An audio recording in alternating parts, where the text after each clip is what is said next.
Is now the ideal time to put your houses up for sale? You may believe that the market is going to crash if you only believe information from the media. Let me get right to the point though. Don't sell your houses. I think it would be foolish to do so. In this video, I'll give my personal beliefs based on the evidence I've seen rather than trying to present a balanced stance.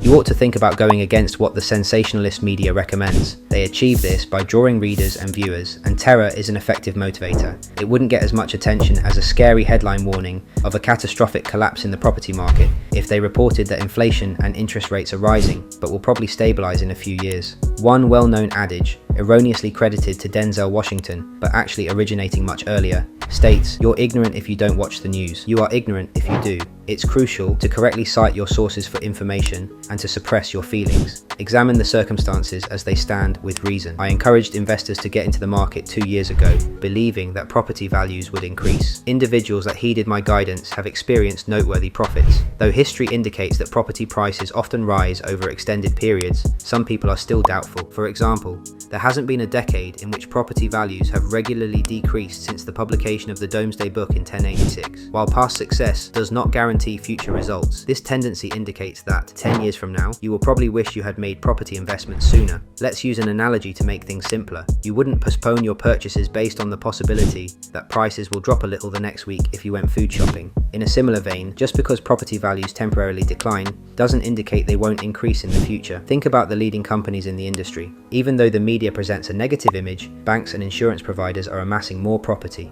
Lloyds wants to have 50,000 houses in its portfolio by 2025 and become the biggest landlord in the UK.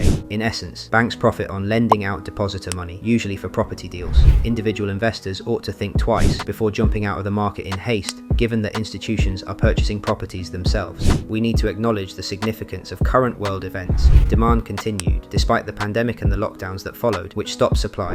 In response, governments introduced economic stimulus, which raised expenditure when paired with low borrowing rates. In order to control inflation caused by this mismatch, governments had to hike interest rates. As a result, rent has gone up to reflect the increasing expenses associated with owning a home. Rents rarely go down when they are raised, although inflation and interest rates will probably stabilize over time. Consider the long term. Responses to transient changes in the market can be expensive errors. Make wise choices instead by concentrating on the larger patterns. One of the central messages is the importance of considering the long-term perspective in property investment decisions. Market fluctuations, whether positive or negative, should not drive impulsive actions. Instead, focus on the broader trends and patterns in the property market. Historically, property has proven to be a reliable long-term investment. In summary, while it's essential to stay informed about market conditions and news, it's equally important to avoid knee-jerk reactions to short-term fluctuations. A well-thought-out investment strategy, based on careful assessment of historical data and a long-term perspective, is more likely to yield favorable results in the property market.